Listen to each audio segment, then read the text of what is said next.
Fala pessoal, tudo bem com vocês? Meu nome é Francisco de Assis Júnior, sou cirurgião dentista e o que eu quero falar com vocês hoje é sobre alterações na sua boca que podem ser sinais de algum problema na sua glândula tireoide, tá certo? Então, o que é que pode estar acontecendo na boca que pode ser repercussão de alguma disfunção da sua glândula tireoide e como manejar, fazer esse tratamento? Quais são os exames que são solicitados e qual pode ser a alteração desses exames, tá certo? Tudo isso eu vou falar nesse vídeo, mas antes disso eu vou pedir para você se inscrever no meu canal para que você não perca mais nenhum conteúdo interessante que é postado aqui semanalmente, tá certo? Várias vezes por semana eu posto um vídeo interessante, então se inscreve para não perder nada. E curte esse vídeo se você acha que é um vídeo relevante e interessante, que eu te ajudei a compreender melhor o seu corpo, o funcionamento do seu corpo e as alterações que nele podem acontecer, tá certo? E agora, gente, vamos às informações. Então, gente, a glândula tireoide é uma glândula que fica mais ou menos aqui nessa região do nosso pescoço. Ela tem um formato de borboleta e eu costumo atribuir a ela o nome de gerente, porque ela gerencia várias funções do nosso corpo. Digamos que o patrão do nosso corpo é o sistema nervoso central e a glândula tireoide ela gerencia funcionamentos do nosso corpo. Então, alterações na glândula tireoide podem repercutir em diversas áreas do nosso corpo. Por exemplo, área muscular, então no músculo estriado esquelético, que são os músculos que a gente contrai, faz força, digamos, para esses músculos que a gente movimenta, nossos braços, né, nossas pernas, várias áreas do nosso corpo são músculos estriados esqueléticos. A glândula tireoide atua neles. Músculo cardíaco, que é um músculo que faz parte do nosso coração, que bombeia o nosso coração.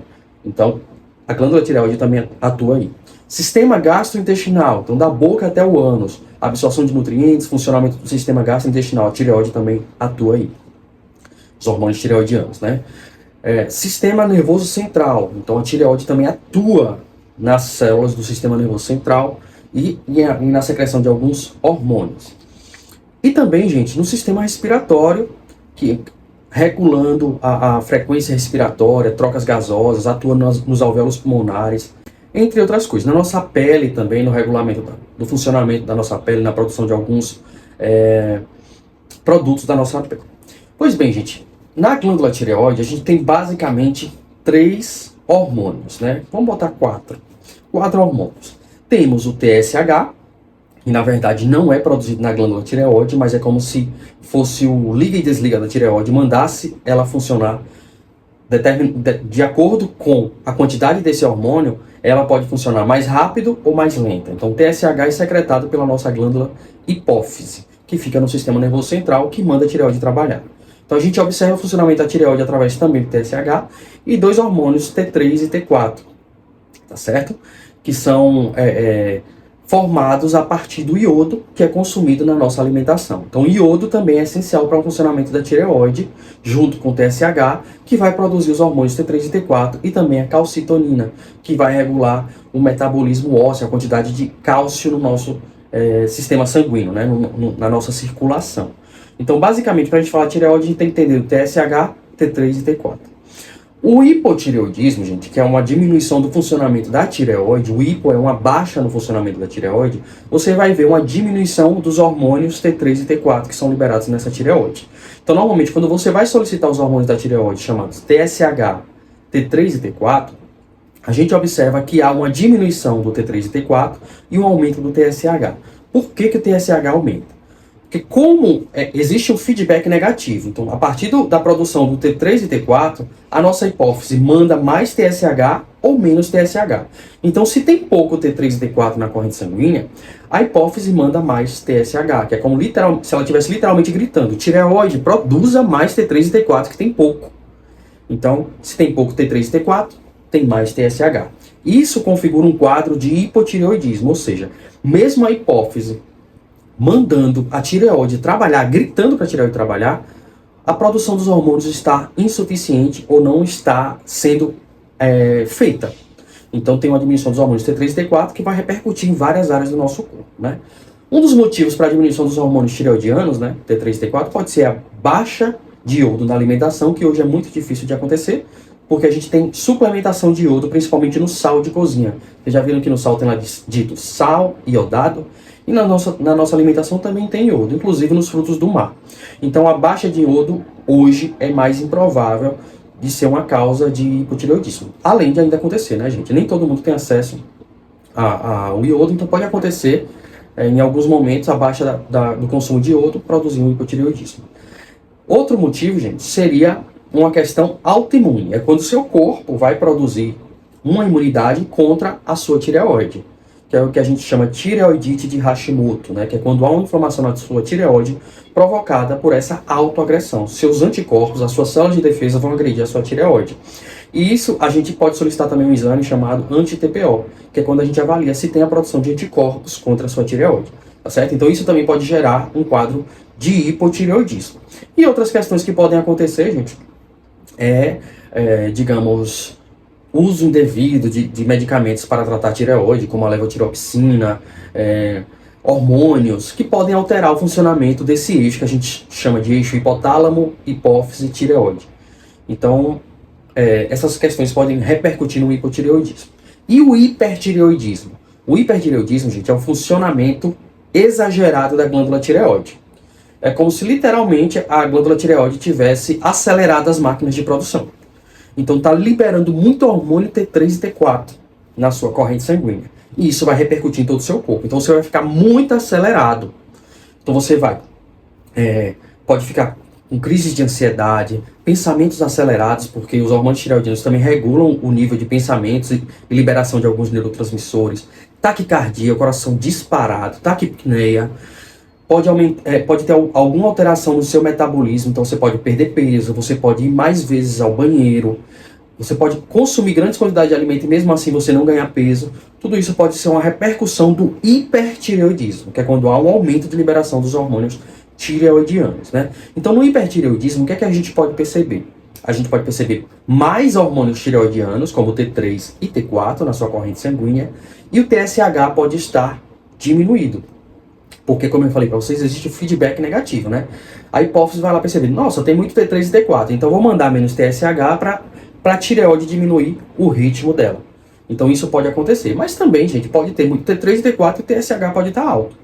Então, esse pode também ser uma manifestação do hipertireoidismo. Alguns medicamentos podem fazer a tireoide trabalhar mais ou alterar o funcionamento da tireoide. Eu não vou entrar nesse detalhe aqui agora, mas alguns medicamentos podem repercutir em algumas alterações na tireoide, tá certo? Então, por exemplo, quando a gente tem um hipertireoidismo, a gente deve investigar uma doença de Graves, que é quando também por questões imunológicas ou questões genéticas, você pode ter essa doença que pode fazer sua tireoide trabalhar muito. Então a gente pode pedir um hormônio chamado TRAB-TSH, que é para ver como é que está essa questão digamos, de um receptor que está muito ativado, né? Digamos, mesmo na ausência do TSH, esse receptor é ativado, fazendo a tireoide trabalhar mais. Então, basicamente, eu expliquei para vocês quais são as alterações na tireoide, e agora vamos falar sobre as repercussões dessas alterações na tireoide na sua boca. Então, gente, eu vou começar falando do hipotireoidismo. O que é que ele pode gerar na sua boca? Alguns pacientes podem manifestar ardência na boca por conta do hipotireoidismo. Por que isso, gente? O hipotireoidismo pode alterar algumas proteases, digamos, algumas enzimas relacionadas com proteínas. Então, pode diminuir a produção de alguns genes que vão fazer suas células funcionarem de alguma forma, sobretudo as células que a gente chama de queratinócitos, que são células que produzem pele, né, que produzem queratina na nossa boca, são células da nossa pele. Então, essa alteração nos queratinócitos e também nas células da derme, nos fibroblastos, pode fazer com que acumule mais líquidos na sua derme. Então, provocando edemas, que a gente pode chamar também de mixedema. Esse edema é pela alteração no metabolismo de glicosaminoglicanos, ou mucopolissacarídeos. É muito nome estranho, né? Mas tem uma alteração no metabolismo de carboidratos, de lipídios e no acúmulo de fluidos. Então, isso pode gerar o quê? Inchaço, sobretudo na língua. Então o paciente pode ficar com um aspecto de macroglossia, uma língua aumentada, uma língua grande. Vou mostrar aqui a imagem para vocês. Isso nada mais é do que o acúmulo de líquidos, né, de glicosaminoglicanos na derme, que promove esse edema. Os pacientes também com hipotireoidismo, gente, eles podem ter alterações no reparo tecidual, ou seja, o paciente pode ter mais dificuldades de cicatrização. Então, digamos, um paciente sem alterações na tireoide que se corta, digamos que cicatriza em torno de 7 a 10 dias esse corte.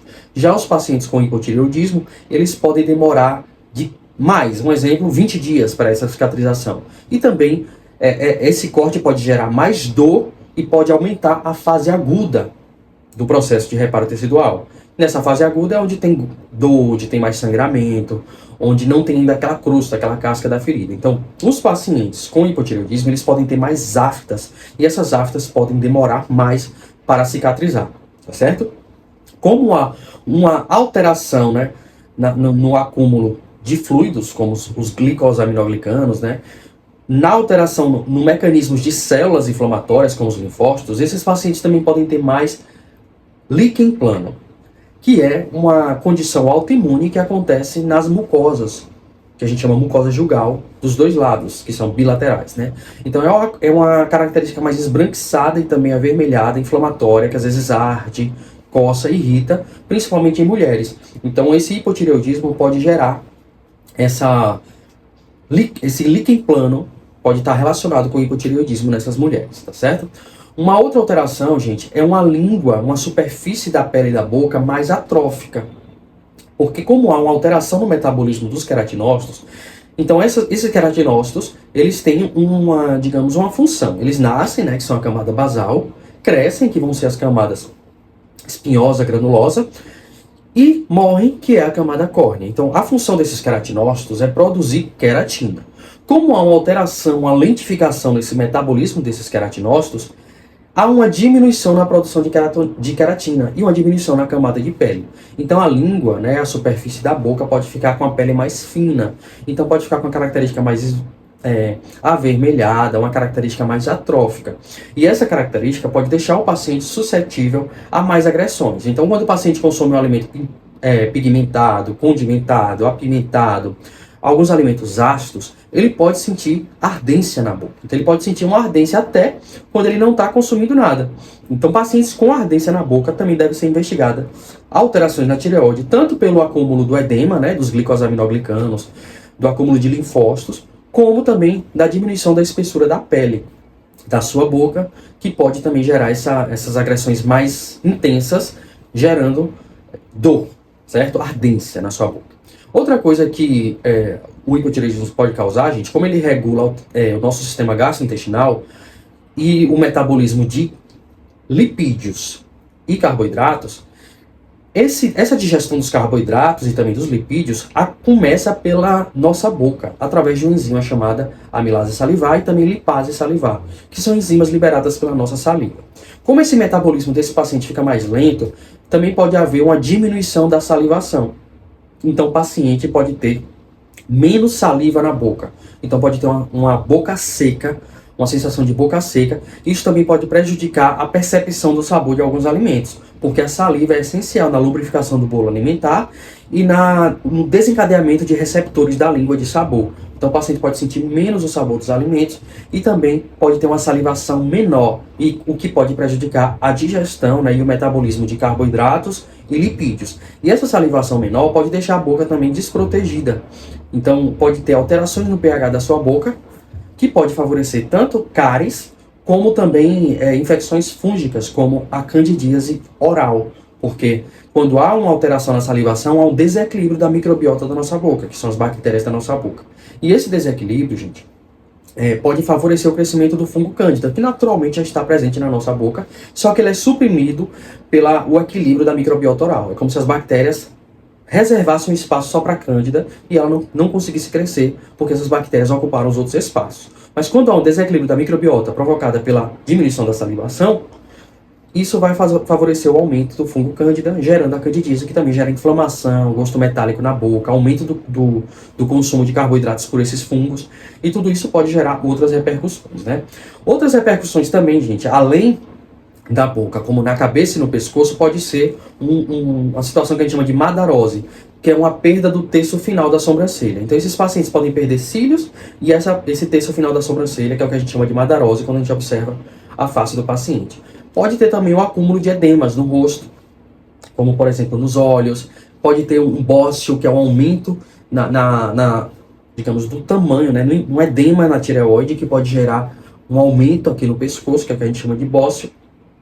Tudo isso pode ser repercussão na tireoide. A coloração da pele pode estar mais amarelada pelo aumento de beta-caroteno, pelo aumento da absorção de beta-caroteno. Por quê?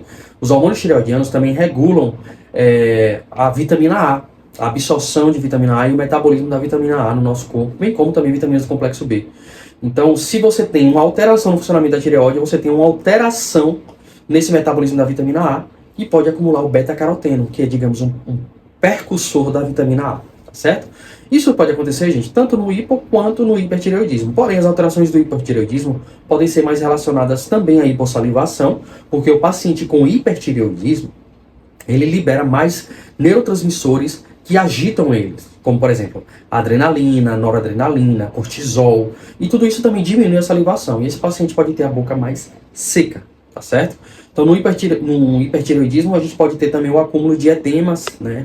Principalmente o que a gente chama de exoftalmia, que é o acúmulo aqui na região posterior dos olhos, que faz os olhos ficarem mais, como a gente chama, esbugalhados. Então o termo técnico é exoftalmia, e também edemas na face, né? Então, gente, a tireoide, como ela regula todo o nosso corpo, ela pode promover alterações também na sua boca. Então, se você tem alterações na sua boca, como ardência, macroglossia, né, alterações na pele da sua boca, uma boca mais atrófica, alterações na salivação, presença de líquen plano ou superfícies brancas na sua boca, que também podem ser um sinal de alguma lesão maligna, eles devem ser diferenciados. A candidíase pode deixar uma superfície branca, o líquen plano também, mas algumas alterações malignas, como a leucoplasia, que pode ser um pré-câncer, também pode fazer isso. Então é importante, quando você perceber essas alterações, você consultar um dentista especialista em estomatologia ou estomatologista, para que ele maneje essas alterações. Ele pode solicitar alguns exames, como eu já expliquei para vocês, o TSH, T3, T4. Pode solicitar também um hemograma, porque as alterações na tireoide, elas podem alterar células sanguíneas. Então esse paciente pode ter uma anemia que a gente chama normocrônica e normocítica, ou seja, não há alteração nas células, mas esse paciente tem um quadro de anemia. Então a gente observa no hemograma o VCM e o HCM. Aqui no meu canal já tem vídeo explicando todas as alterações que a gente pode observar no hemograma. Eu vou deixar a sugestão aqui para vocês. Então a gente pode observar isso. A gente pode pedir também o colesterol total e frações. Então os pacientes, como eles têm uma alteração no metabolismo dos lipídios, a gente pode perceber o quê? Um aumento do colesterol LDL, que é o colesterol ruim, que eu costumo brincar, logo Deus leva, que é o colesterol ruim. Então a gente percebe aumento do colesterol LDL nesses pacientes. E aí, percebendo que existem alterações na tireoide, a gente pode encaminhar esse paciente para um endocrinologista. Fazer o manejo das alterações bucais, como por exemplo, no caso de uma candidíase, a gente vai tratar a candidíase com antifúngicos. No caso do líquen plano, a gente pode tratar com corticosteroides ou até com peelings superficiais, entre outras coisas, né? Digamos, a diminuição da salivação, você pode estimular a salivação desse paciente com lasers, com cialogogos, com alimentos cítricos, com alimentos que a gente chama de astringentes, como maçã, pera, você pode estimular essa salivação, né? Orientações de higiene, porque esse paciente pode estar mais suscetível à cárie. E alterações ósseas e dentárias no metabolismo, né, de remineralização óssea e dentária. Então pode ter mais fragilidade nos ossos alveolares, né? E também nos dentes, entre outras coisas. Então a gente faz o manejo junto com um endocrinologista. E as doenças da tireoide, gente, elas acometem mais ou menos 10% da população brasileira, entre 8% e 10%, principalmente as principais alterações são o hipotireoidismo, que é uma diminuição do funcionamento da tireoide, é mais frequente em mulheres, mas também podem acontecer em homens, tá certo, gente? Eu espero que vocês tenham gostado desse conteúdo, talvez tenha alguns termos técnicos, mas acho que vai dar para vocês entenderem.